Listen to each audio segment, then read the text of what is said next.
Matt, you have another one that has its own little nuances and complexities here. Sure. So I just keep finding the interesting stories, in my opinion. I'll spread them out a little bit more next time. But this is an article from Symantec. They're talking about a spam campaign on Twitter using fake accounts. And this is kind of unique in that it's a very, very large spam campaign of about 75,000 Twitter bots. Wow. In coordinated action. Now, because it's Twitter and because I guess security researchers have a sense of humor, they've broken down the 3 tiers of actors of bots into mockingbirds, parrots, and eggs. Mockingbirds being basically the primary source of spam content. So this would be the one account that says, "Hey, brand new green coffee weight loss supplements. This is awesome. Get it while you can." And they usually are designed to mimic very popular accounts in their own right. So if it looks like MTV or some celebrity or something like that someone could ostensibly mistake for a real valuable account or follow-worthy account.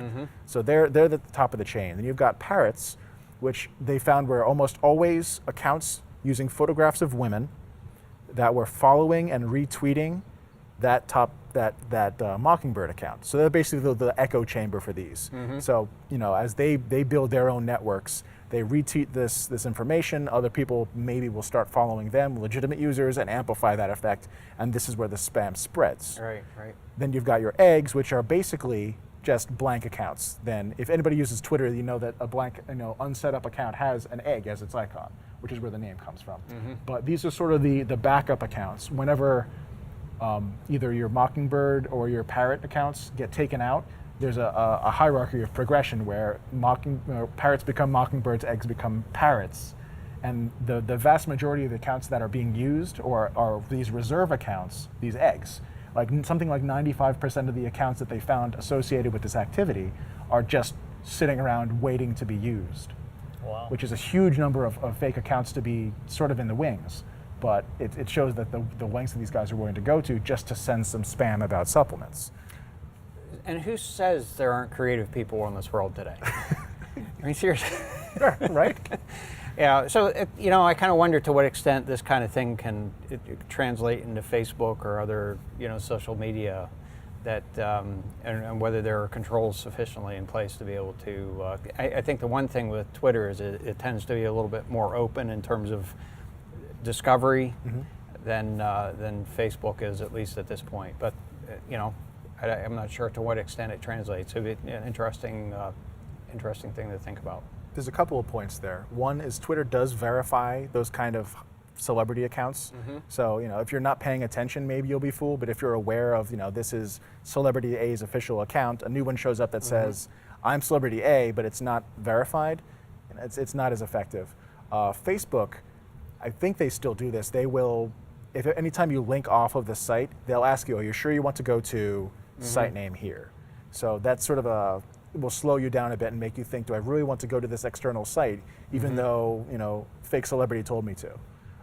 But I guess the same principles of building the social network around a single follow-worthy account and all the echo chambers surrounding that are probably pretty similar.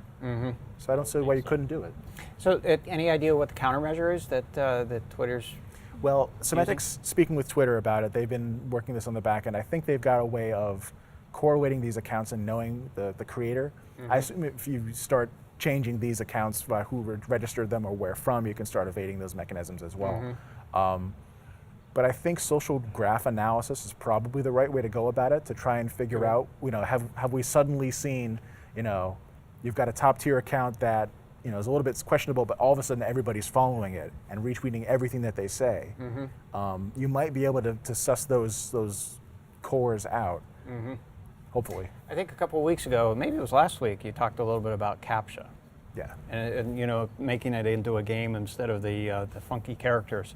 But perhaps that's a way that even if you can identify suspect accounts, you mentioned these are bots, that is, some of the echoing that's going on is being automated, I presume?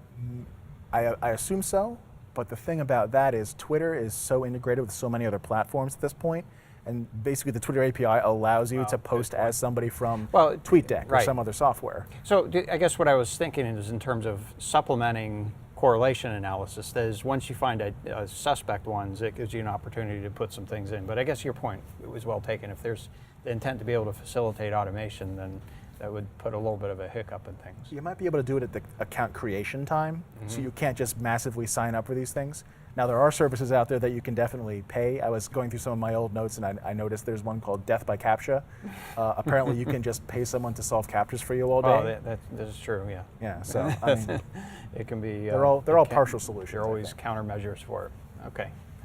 Well, that's certainly a mind-boggling one in itself. So thanks for bringing that.